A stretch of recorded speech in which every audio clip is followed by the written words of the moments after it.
Today's session is all about marketing automation. Pretty sure that most of you will be using marketing automation platforms and marketing automation in your new business channels as part of your mix. And great that you are. You'll be using a variety of different platforms. Today isn't about pitching a particular system. It's really about actually getting some insights into what works, understanding how you can be more effective in this space, understanding what sort of tips and advice we can get from the experts on our panel. On our panel today, we have the following. We've got Paddy will be leading the charge, and in the chair, as always, with Jean, Mark from Lead Intuition, and Daniel from Woven. These guys and girls have got significant experience in this particular area. Jean herself has basically been agency and client side for some, number of years. Too many for her to, I suspect, for her to remember. She founded Lead Intuition with Mark back in 2017, and they use the active demand platform. It's the bedrock of their platform. It's a CRM marketing automation platform, and they've last year joined that up with Funnel Flare, which is a cool recording and tracking platform. So in one, you've really got all the systems that you need in order to be able to both track and develop your lead scoring. Mark comes from the world of gas and oil. He was in the industry for 30 odd years, 20 of which he was sales and marketing director and VP level in Europe and the USA for a specialist oil and gas company. It was actually that time in 2012 that he started to use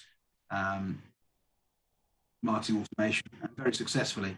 He was able to both reduce his marketing budget and also negate the need for travel, which is pretty good given how difficult travel has been the last 12 to 18 months. Both Mark and Jean are passionate believers about helping agencies in their automation journeys. They work for both agencies and also for clients. I, for one, we're using that platform now, and I can speak very highly of their approach and the way in which we work together. Daniel has 10 years experience working with brands in the luxury, property, pharma and FMCG sectors. At Woven, he leads the inbound marketing offering and works with clients to deliver qualified leads, enables sales and marketing alignment, and optimizes the inbound and marketing and sales strategies. He has a background in public relations and social media, so he's well placed to understand the world of comms, and has a wealth of knowledge and experience in both offline and online marketing, and he pulls it all together into the development of a sales and marketing and growth strategy for Woven. Woven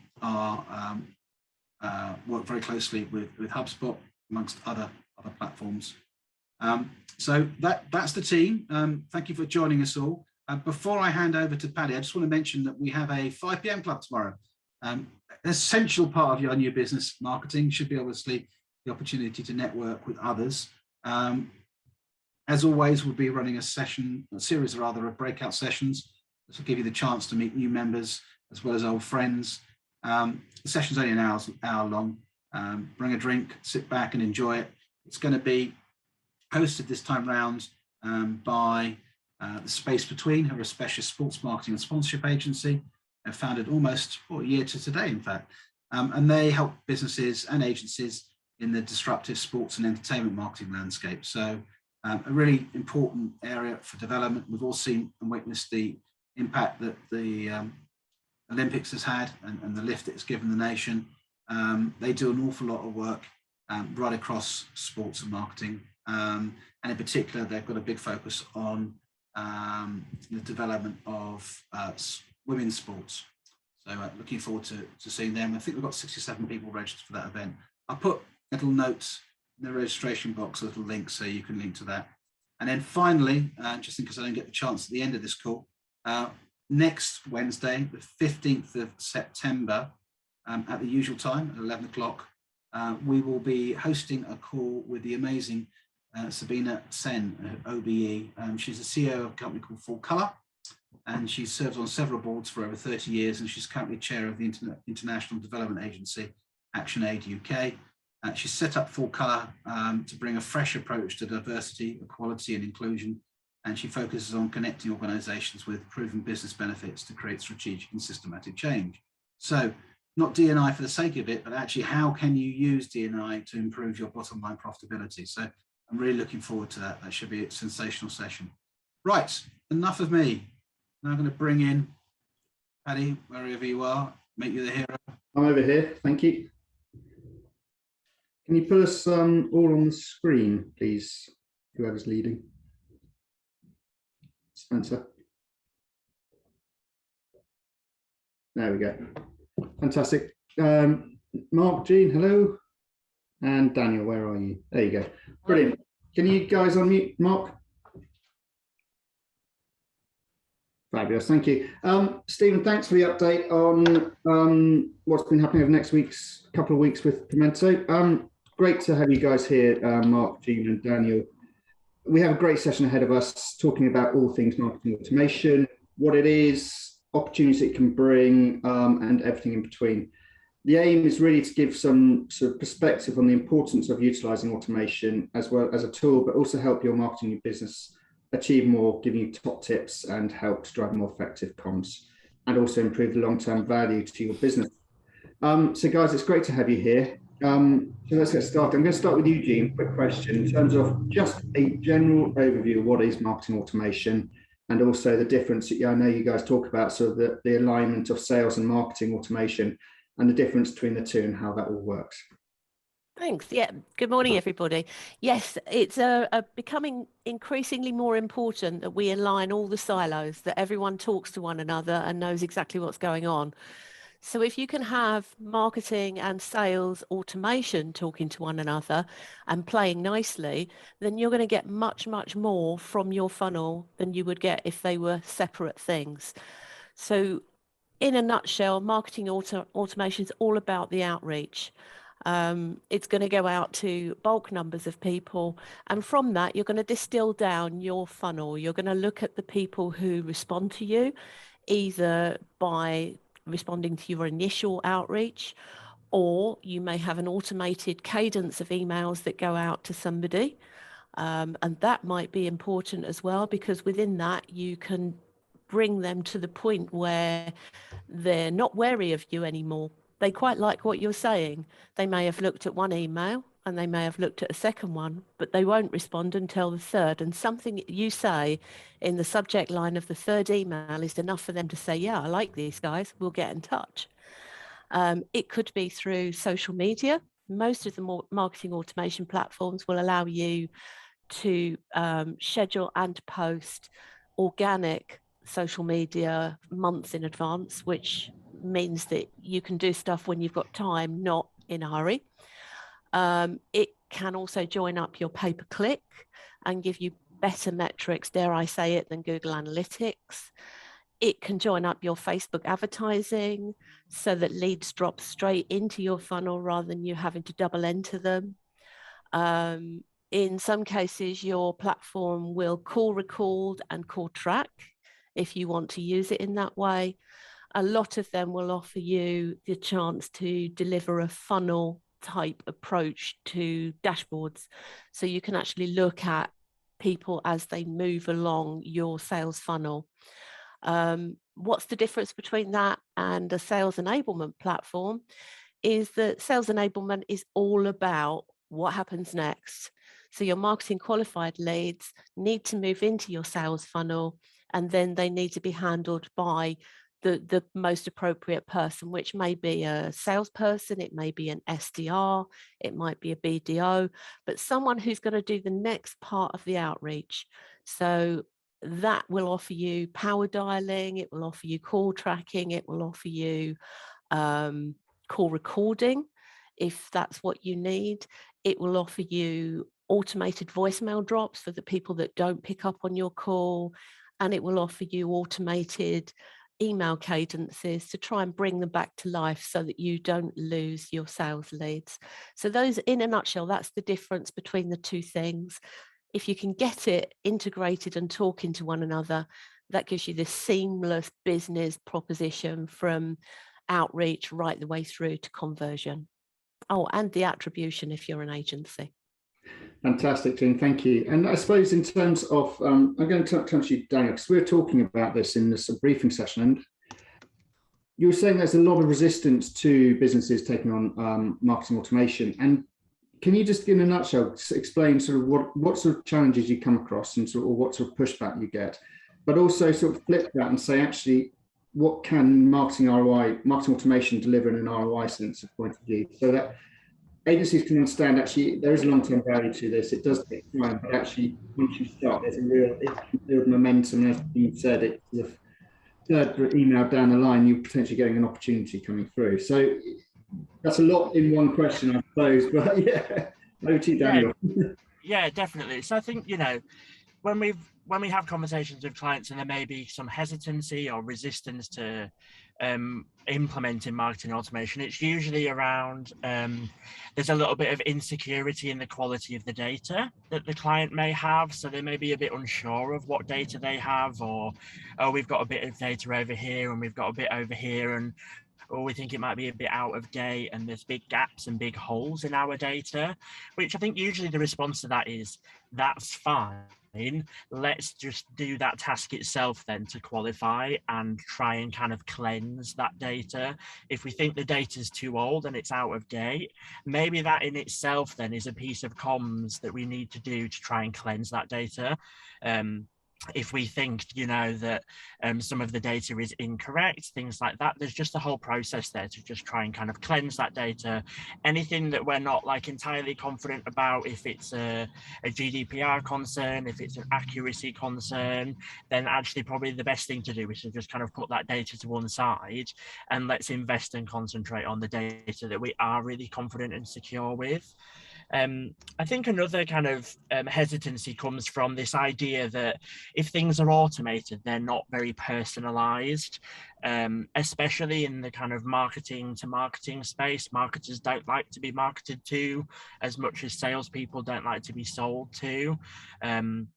Really, people kind of have this notion that if it's automated and it's mass and it's happening, you know, there's a system and an algorithm behind deciding when this email gets sent to this specific person, you know, it's not going to be very relevant, or it's not going to be very personalized, and the recipient is going to see straight through that, and it might create, you know, a bad taste in their mouths, or they'll just delete it or anything like that.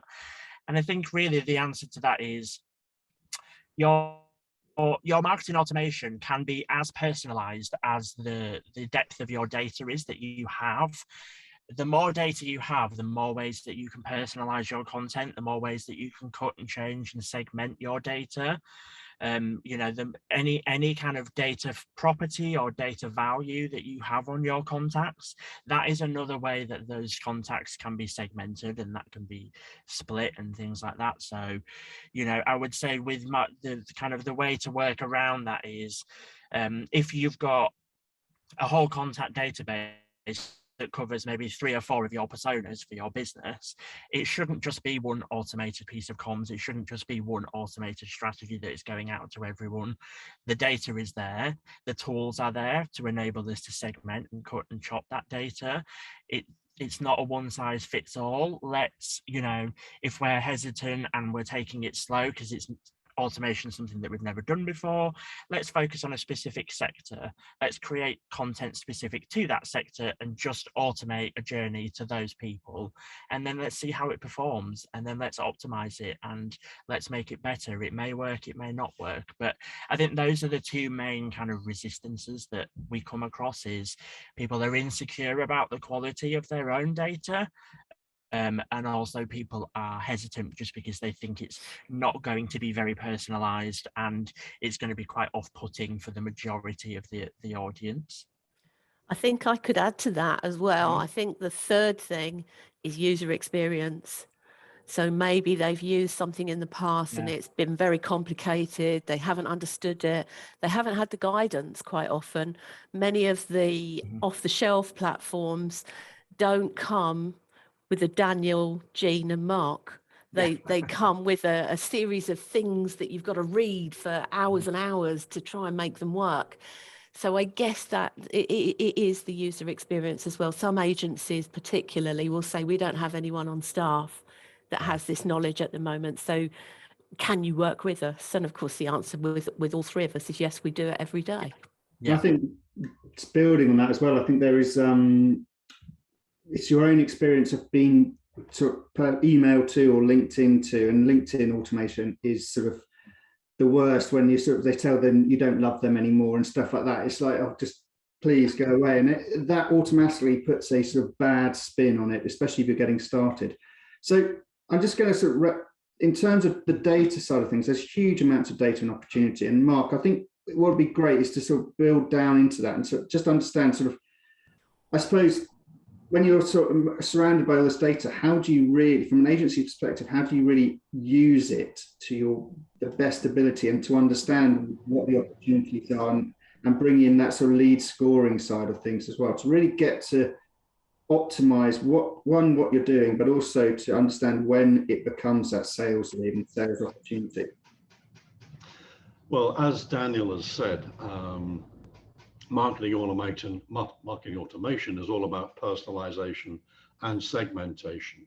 And the marketing automation platform, it ideally should be tracking every click and interaction with your brand, whether that's opening in emails and clicking on the links that you send them, engaging with your social posts, or pay-per-click from a Google ad, for example, and they download a white paper or something like that in exchange for their name and email address. All of these things would be tracked and time-stamped in the system. So it's the things like the page visits. What pages are people visiting? What are they downloading? Where and when are they when they're surfing on your website? All of those things you are collecting in a timestamp sequence. But as Daniel said, you then have a background task that's going to slice and dice that data for you.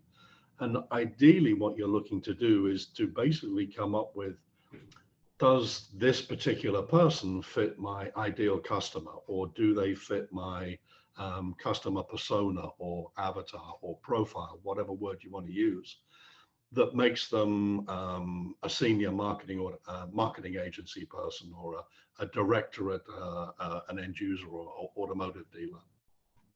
All the while, we're trying to slice and dice all of that data in the background. When we ourselves are not doing it, we just implement the routines to do it for us. And then once we have people categorized, for want of a better word, or put into their persona, then we can start marketing to them based upon what we know. And people tell us things about themselves. So, for example, people go on our website and one of the first call to actions they see is, do you work for a marketing agency? Well, if they dropped on the website and 10 seconds later they clicked on that, I work for an agency, with a high probability they are a marketing agency. So that's how people tell you about themselves, by the pages that they look at. So it can be something like there was a post on LinkedIn about a white paper. They clicked on it, they came to your website, they downloaded the white paper, and then they start looking around other assets on your website. Let's say you had a pricing page and they clicked on the pricing page, and you could see they spent no more than 10 seconds on that page and they clicked off. There's a probability then that they didn't like the pricing, they thought it was for free, or that put them off at that point. So by analyzing what people are doing with your brand, you can profile people, you can gauge their intent, and you can move them along their purchasing funnel as equally as we have a buying funnel or a marketing funnel. The client has their own purchasing funnel, and they will go through this, and you're trying to move them from one stage to the other based on all of the information that you hold on them, which is primarily information that they have told you, either by filling out forms or by their actions when they're interacting with your brand. Does that make sense? Yeah, no, it makes complete sense. And I suppose in terms of that sort of, going back to you, Danny, the personalization side of things, and everyone thinks it's so-and-so is sort of, or high so-and-so, whatever that is the sort of level of personalization you can get to. Can you go drill down into actually how can you really make personalization work more effectively for you so it really feels engaging to that individual client? Yeah, definitely. Yeah. So, I mean, with kind of a lot of people's first thought with personalization, like you said, is, oh, first name, let's put the first name in the preview of the email or in the subject heading. And actually, we've tested with a number of different clients. But that's the other thing as well. With all these tools, you can test things. You can A and B test, or you can release one version and then learn from that, optimize it, and then release a different version. But we actually tested not using first names at all, so not having that as a personalization token. And actually, the open rates and click rates were slightly better. So, you could take away from that people are just so immune to an email using their first name now that actually they're more interested in what is the content. So other personalization techniques, things like imagery. So we've tested using different imagery for different sectors. It may be a webinar, for example, that's all around marketing automation, but actually the header images differs depending on the sector or industry that you're in. You may be in pharma or food manufacturing, and that image changes. Just anything really, so that immediately when they see that email or that piece of comms on their phone or on their screen, there's something there that relates to them in a way. As well as things like flipping the hierarchy of content. So if you've got a newsletter and there's quite a varied range of topics of news that's included in that newsletter, changing the order of that content depending on which of your personas is receiving that email, making sure that the content that we know is going to be most relevant to them, even based on their job title, getting that content towards the top, as well as experimenting. We've looked at landing pages and things like that. So conversion landing pages where we're capturing data, using, again, image modules and having almost like A and B testing different images, or having the imagery module or the opening, the header of the landing page change depending on which persona or who it is that's looking at that data. And then everything that you implement like that, again, if you're building a newsletter and you think, okay, well, these people that are in this sector, let's put this piece of news at the top. Then again, look at the results. Did that work? How did that work in comparison to other sectors? Maybe the number that didn't work and the numbers are quite low, in which case then, okay, well, there's a learning there in that maybe that content topic isn't as relevant for those people as we initially thought it was. Let's just keep changing that and trialing different things and letting the data tell us the story of, does it work, does it not work, did it resonate with that audience, did it deliver what we wanted it to. And in terms of, I suppose, the sort of Gene, I know you talk about sort of dynamic content as well, and the landing pages side of things to add into that level of personalization. What are the sort of things that sort of the opportunities, and what shouldn't you do in that sort of that level of personalization? Because I think you can go too far, and it's okay. So the really important thing is don't spook them. And it's very easy to spook them with the stuff that you can do. We work with a number of car dealers, and we have to stop the salespeople from pouncing too quickly. We often say, just hang on and watch somebody's journey across your website, because they may look at the cheaper car that you've emailed them about, but stand back and watch, because in an hour they may pop back and look at one of the higher value cars. So just watch it for a little while before you ring them and pounce on them, and never ever let them know that you know what they've looked at on your website, because the moment that cat's out of the bag, then that trick will stop working. Simple as. But there are things that you can do that that are gentler, as Daniel says, to be able to talk about their business. And if you have enough information about their business, you can bring that information in at various places within the email that goes out to them, that lets them understand that you understand them and you understand what their pain points are, and that you've got something that will help them with those. It can be as detailed. One of the latest tricks that we've got is the ability to slice and dice people's visit to your news area. So if you're someone who's a prolific blogger and you put blogs out every single day, but you might be selling to 5 or 10 different verticals. Somebody visiting that area may have to wade through a lot of information that's just not relevant to them. So to be able to put that information on your website already categorized, so that someone you know dropping into that area will only see the content that is relevant to them and their business, that is the kind of mint that will help your marketing. But yeah, I think Daniel's right. You can just go too far, and people are quite sophisticated now. They look at this stuff and they just think, yeah, I've seen that before. This isn't clever anymore. Okay, Mark, do you have anything else to add into this sort of the mix of don't do things? I would say that the one that Jean mentioned, don't be too eager, don't jump too soon. The importance of wait periods in marketing is crucial. We often, you've probably seen it. You fill out a form on a website, and within 2 minutes, a guy's phoning you back saying, "Oh, about that insurance quote you wanted." That's that type of business. It's dog eat dog, and it's very fast and quick. But for most of us in other business areas, particularly with client engagement and marketing agencies trying to acquire new clients, for example, it's a slower process, and the last thing people want is jumping.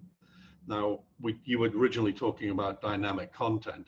Certainly one of the things that you can do on your landing pages is change the content of them based upon the person visiting. So if that person was the owner of a marketing agency, well, then that landing page would talk about the what are the key pain points for the owner of a marketing agency. Whereas if they were a marketer at the agency, you might have different pain points for the marketer as opposed to the owner of the agency. It would still be the same page they land on, but because you're talking to the director of the agency and not one of the marketers, you would switch up the pain points because his pain points are different. They're more about bottom line and in his pocket, whereas the marketer is about how do I get things done.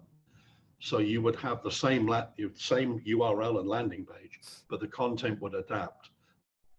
Pure personalization, not just using the cheap trick of first name, last name, and a logo, but truly personalizing the content to the target audience.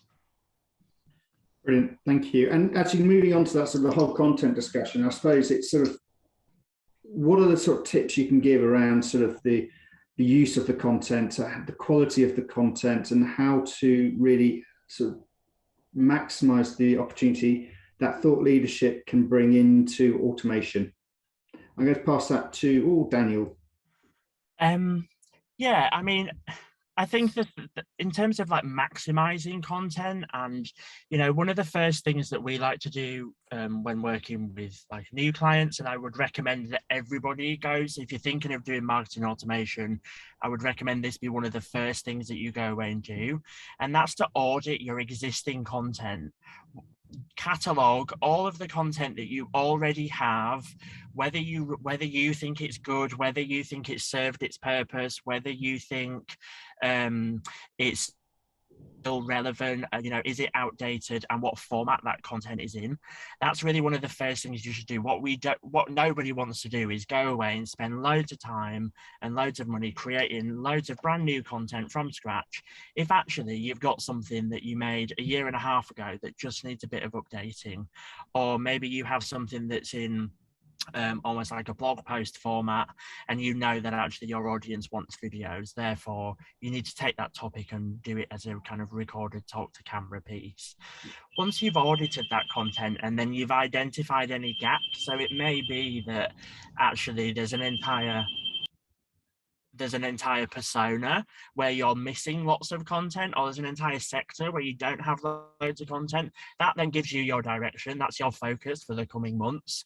You've documented everything that you've already got. You know what you're going to improve. You know what's going to end up on the cutting room floor, and you know what you need to kind of create going forward.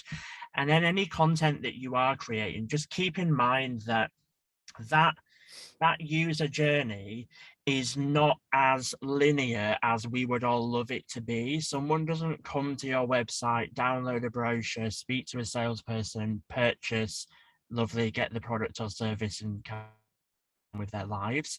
They move back and forth and they deliberate, and they may have a conversation with a salesperson and then go cold for 2 months, but then they may come back and realize, oh, actually I've gone and looked at all your competitors now and you are the best. And I think just when you're creating content, just bear that in mind, that content, if it can play a role at different points in that user journey, even to the point of, if you already have an existing customer base that have purchased one product or service, is this new piece of content about another product or service going to do the job of attracting new leads? But also, would it be useful to send that to your existing customers to try and get them to kind of come back and be a repeat customer? So I think those are my I feel like there was 2 points there that I made. One of them they were probably quite long, but those are my 2 key points. I think audit what you already have, and just think about how content can play a role at all the different stages of user journey. Try and get those existing customers to come back and purchase other services or repurchase products or services. I think you're right, Daniel. And I think also it's different people respond to different types of outreach. So some people will look at an email because they respond to the written word. And you're right, other people respond better to video. So it's finding the complementary layers of different kinds of cadences and automations. And typically in a B2B environment, you might touch somebody 5 or 6 times before they show any inclination, and they still might need another month or 2 before they buy. So it's a longer journey than the instant gratification of the new pair of Nikes. So, it's retail and B2B, very, very different animals, and you have to really think about the way you approach those user journeys. It's all about if they do this, what do we do next? Yeah, and thank you. And Daniel, so I'm going to take this to Mark, but we talked about, sort of touched on GDPR very, very lightly. Mark, in terms of, I think the content and that side of things, but going back into the data side of things and the risks around, sort of nervousness around GDPR and what else is coming down the line in terms of that privacy, and sort of what are the risks around GDPR with marketing automation? But 2, it's like, actually, what are the opportunities how can you avoid sort of failings that you hear of across the industry in terms of that sort of breaking of that the rules, and sort of what are the sort of pitfalls to avoid and sort of around GDPR and stuff like that? Okay, well, I mean, GDPR is unfortunately a very long and boring subject, and thankfully we've only got 20 minutes left. GDPR received an awful lot of hype when it was going live, and we were all getting notices from lawyers to say, you cannot send an email to anybody unless you have their explicit consent. Well, subsequently, common sense did prevail, and it's not the case anymore. And you don't need someone's explicit consent to send them an email. Otherwise, your bank would never tell you you're overdrawn or that kind of thing. The main thing to really, GDPR is just common sense. Just use common sense in your approach to GDPR, and basically, treat people's data as if it was your own. So regard everyone's data like you do your bank account number or the PIN number for your debit card. If you just use just common sense and respect for people's data, you're really not going to, you're not going to cross too many lines on GDPR.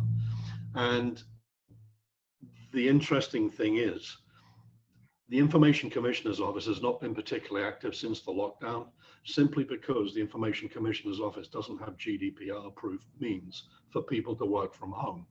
So they've spent negligible time in the office for the last 18 months. The GDPR horses have not really been let out the stable in any big way, other than eye-watering fines for British Airways, which are high profile. The other interesting thing is we are no longer in the EU. So does GDPR still apply in the intent of the law? Yes, it does. from a European perspective, and are we going to go to the European court? That's a more difficult one. And also, only last week, the British government published a white paper on its new data strategy. And one of the things that really came through loud and clear was they're probably going to slacken the rules a little bit on GDPR and data sharing, simply because they want to deal with North America. And if people are not aware of this, the European Union basically stopped or wants to stop all data transfers to North America, simply because in North America, the US government has the right to see absolutely everything. And in Europe, that's at the heart of data protection, that you can only share data with people who you want to share it with. So the UK is going to be walking a very difficult tightrope over the next 4 years, and they have 4 years of the European Union accepting our data protection as it stands, before the UK now comes up with how we're going to deal with data sharing in the brave new world where Britain is this wonderful data center.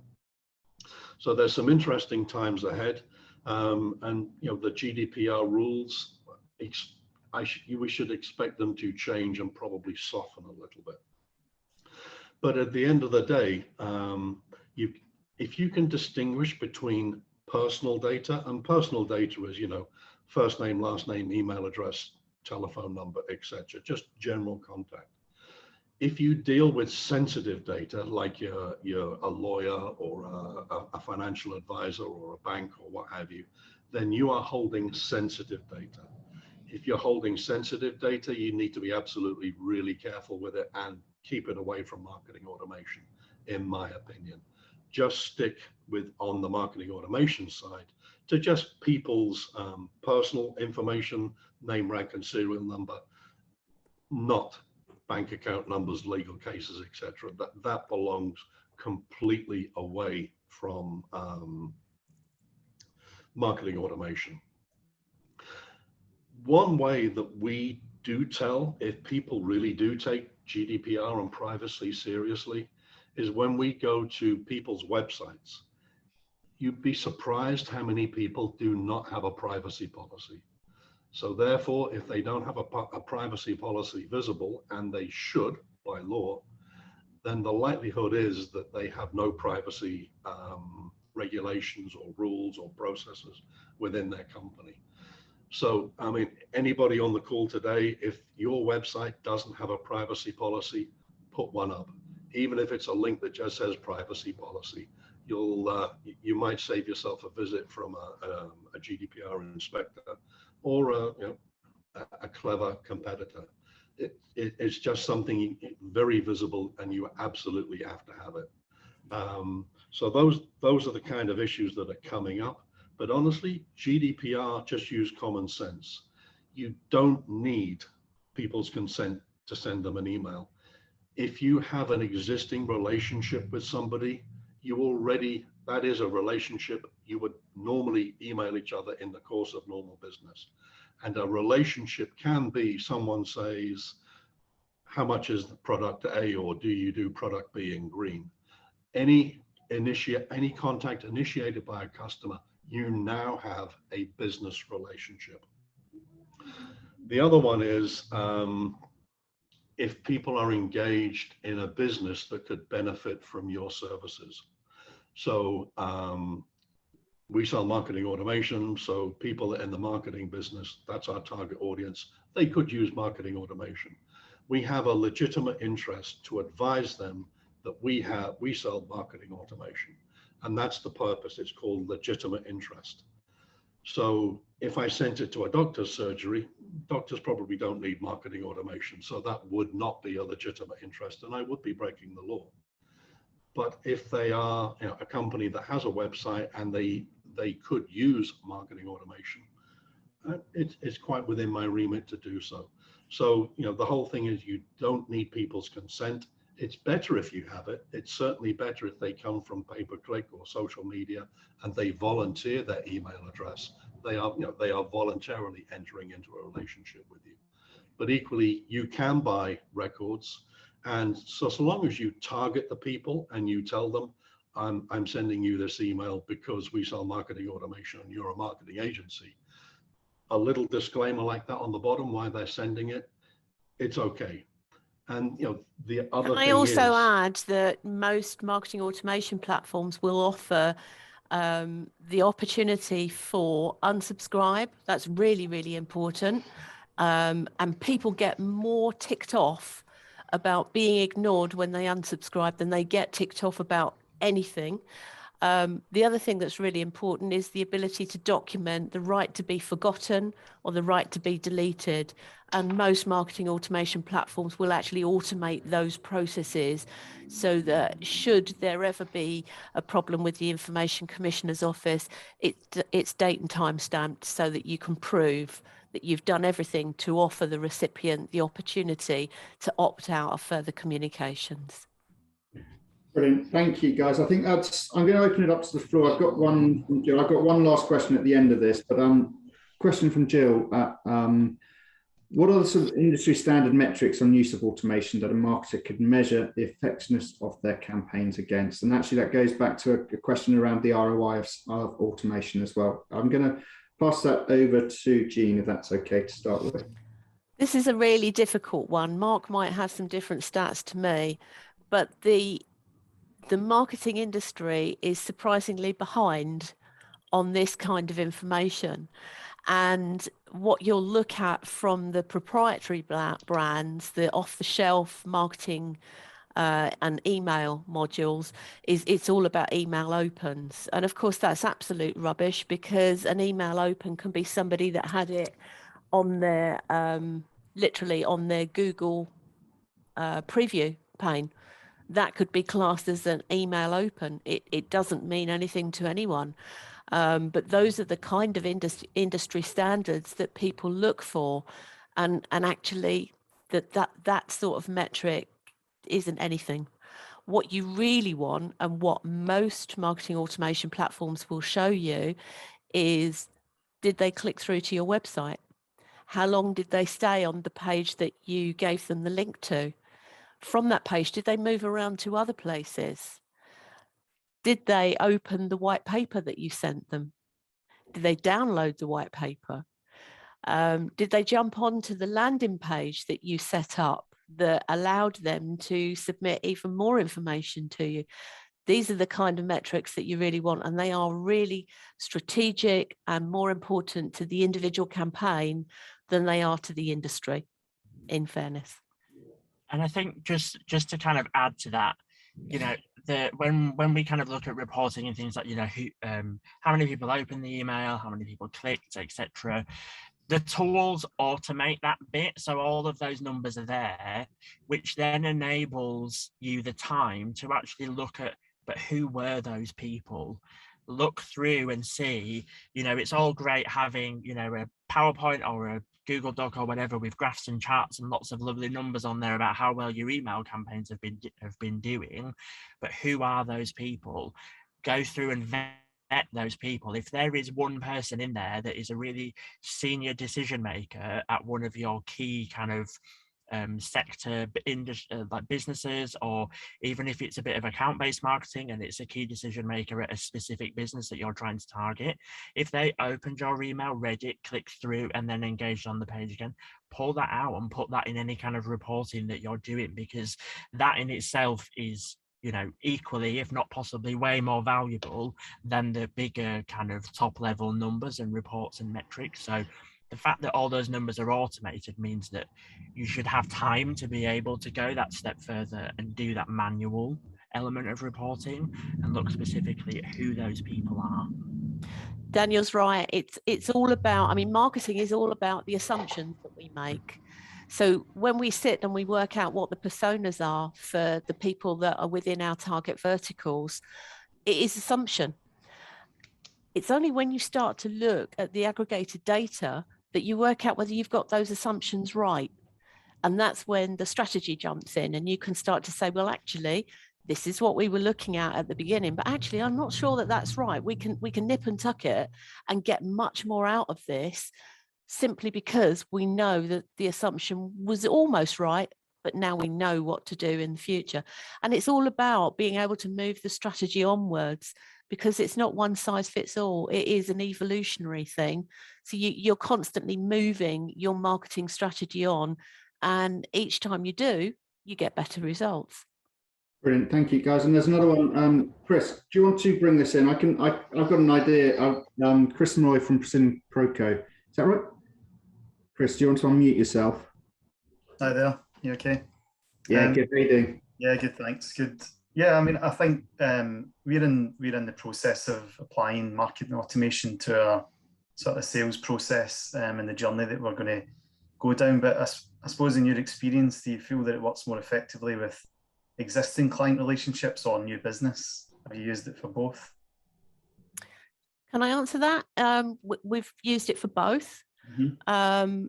For new business, it's fantastic because, again, you're making the assumptions on the verticals that you want to work with, and then you're watching to make sure that your sales message or your marketing message is on point to those people in those verticals, and you're watching the aggregated data that comes in, and hopefully those marketing qualified leads will then move on to sales leads. So yes, it's very important for that. In terms of existing clients, I always say to people that quite often an existing client knows you do one thing, and in your case, you do many things, don't you? So you're covering the whole of the print industry, and one client may know you because they bought some really fabulous graphics to go on buses, but another client may want you for litho print. So it's a situation where does the guy that buys or the lady that buys the bus backs also want the litho print? So it's keeping them informed of all the products within your stable and doing it in a gentle way, maybe through a monthly newsletter, again with dynamic content where you can start off saying, well, okay, you bought the bus backs, or this is all about our new machinery that prints bus backs, but did you know that we can also produce mass market leaflets for the high street? So it's being able to adapt those messages so that you can keep it fresh in the client's mind and they don't just think you only do one thing. Yeah, no, I tend to agree. I think I think it'll work for us both ways, really. Predominantly, we'll probably start with new business, but then eventually we'll more likely bring in existing clients as well to do exactly what you've said. I think makes sense. So thank you. That's great. Good luck with it. Chris, just one last thing to add into that. It's also about aligning your account teams into your marketing business teams so that they can share client challenges. So you can use that as opportunities to engage with their existing clients as well. Yeah. Paddy, I've got a couple of really quick don'ts as we're getting to the end of the session, and they're real quick. Yeah. One of them is do not send mass emails from your personal email account. So I know you can BCC 1,001 people. There is no quicker way to damage your domain reputation than by doing that. Google will spot you. If you don't have an IT team, your domain will be killed. Also, you don't have the ability for people to unsubscribe. So that means they will report you as spam. And the second don't is don't get upset when people unsubscribe. You just happen to be in the wrong place at the wrong time. And unsubscribed is so much better than being reported as spam. Brilliant. Thank you, Mark. Simon, I'm going to bring you in. Do you want to just quickly ask a question? We've got about 5 more minutes, and there's another question from Andy I want to bring in as well. Yeah, thanks. So one of our new initiatives is going to be sending video messages rather than an email. So it's not going to be, a fully wide campaign. It's going to be personalized video through Big View, etc. So my question is that, with the kind of opt-in, opt-out, where do we stand on that as a medium, as the first port of call medium in the marketing automation journey for getting customers? Are you sending them an email with a link to a video? Yeah, and it'll be a personalized video from me or any of my colleagues. Simon, have they heard from you before? No. Okay. If you can, I would just preference that the email that you send, you talk about legitimate interest. in that you sell product A and they are a potential user of product Yes, A. yeah. It will be that. It will be intelligent. My question is also, I guess, do we have to send anything up front for that to say we are going to message you, we are going to send you a message, and here's an option to opt in, opt out, etc. I would say from a marketing campaign perspective, it's better to soften them up a little bit. Yeah, That way, if they unsubscribe from that first email, it saves you the trouble of making the video. it also, Simon, depends what's the content of the video, and I suppose it's sort of what value are you trying to bring? Is it about, if you're selling yourself, then I think that you need to give themselves something to. So it'll be very specific. So we know that they need something that we can offer them to add more value, etc. So it will be very bespoke, but it will be also a very specific, non-blanket, but with higher cut through, really. So the idea is that we can use video to up the ante on that cut through also. It kind of sounds, Simon, more like a sales enablement job rather than a marketing automation job. And there are a few platforms out there that will allow you to put up automated cadences that look like they're coming from your own personal email box.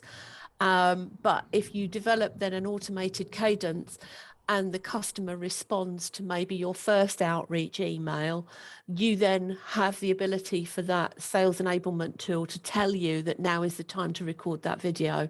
Okay. So we're working with several customers that are using video outreach, and actually that's what we do. So we start to present, to introduce their product, and then at a certain point, if the customer does what we want them to do, the sales team will then get a message within their task panel saying this person needs a video, and at that point you would record your video and then set the campaign going again.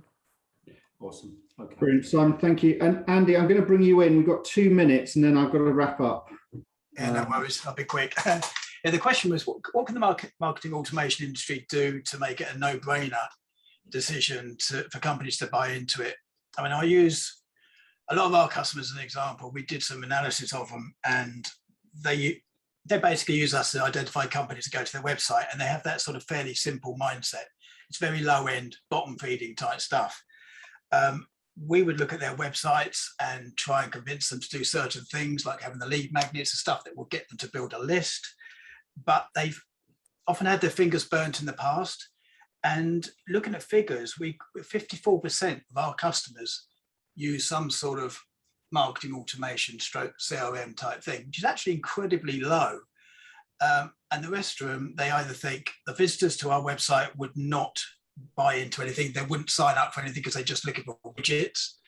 And they're just reluctant, I think, because they've dealt with the wrong people in the past. Is there anything that you think the marketing automation industry as a whole could do to nudge those people in the right direction to sort of think, well, if you do this, you get a bit of ROI in this way, and then it will take you to the next stage. Then they'll be happy to buy into more of it. Is there like a low level thing that people could buy into, do you think?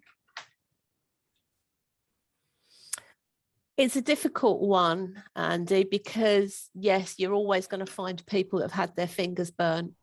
And quite often they've had their fingers burnt on the off-the-shelf stuff. So, you know, they've signed up for stuff, not really done their research. The user journey hasn't been easy. And then it's just a monthly outgoing that isn't bringing them anything in. I guess I can only speak from our personal experience. We approach marketing automation in a completely human way. It's about human interaction. It's not about a machine. It's not about, you know, the API keys and all the rest of it. It's about the humans that use it, the humans that read the messages, and the humans that help people adopt it and use it. And to be honest, I think that might be one of the big issues with the marketing automation platforms that have gone before, is that they've tried to go mass market because they want to make a lot of money. And that's fair enough. We all want to do that. But they've gone at it too fast. and people haven't been ready for it. Sometimes they haven't had the people on staff that are ready to adopt or to understand. The automation platforms themselves haven't had staff who are prepared to work with either the client or the agency. And I think that's where we came at this. We actually, we were users of our platform ourselves for years. It wasn't until we had a conversation with an agency who said, oh my goodness, we'd really like to use that we realized that what we had was mint. And we then went out and started to deliver this platform to other agencies. It was kind of a eureka moment, but actually we deliver it in a completely different way to many of our competitors. We actually work with our agencies so that they understand how to use it, how to get the most from it.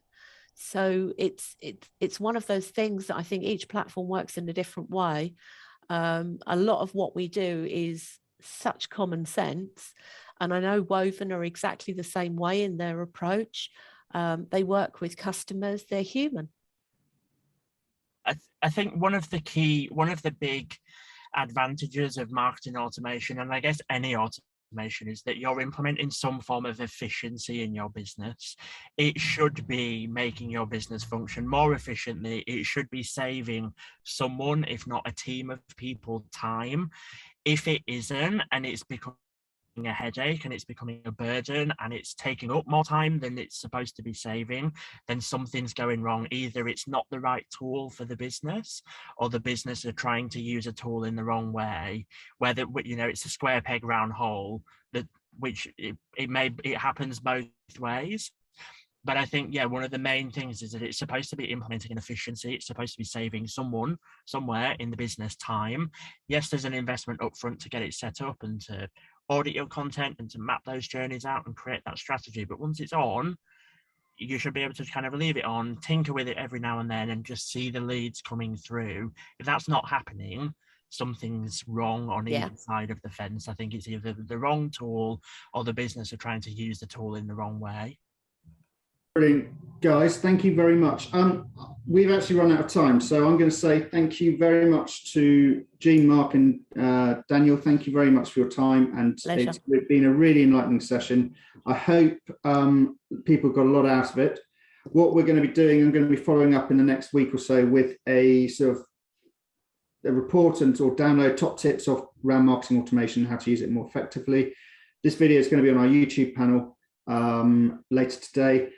And then next month, we are speaking with Adam Graham at Grey Matters, and we're talking all things marketing strategy. That's on the 13th of October, and I look forward to seeing you all there. So have a good month all, and speak to you all soon. And thanks again, guys. Thanks, everybody.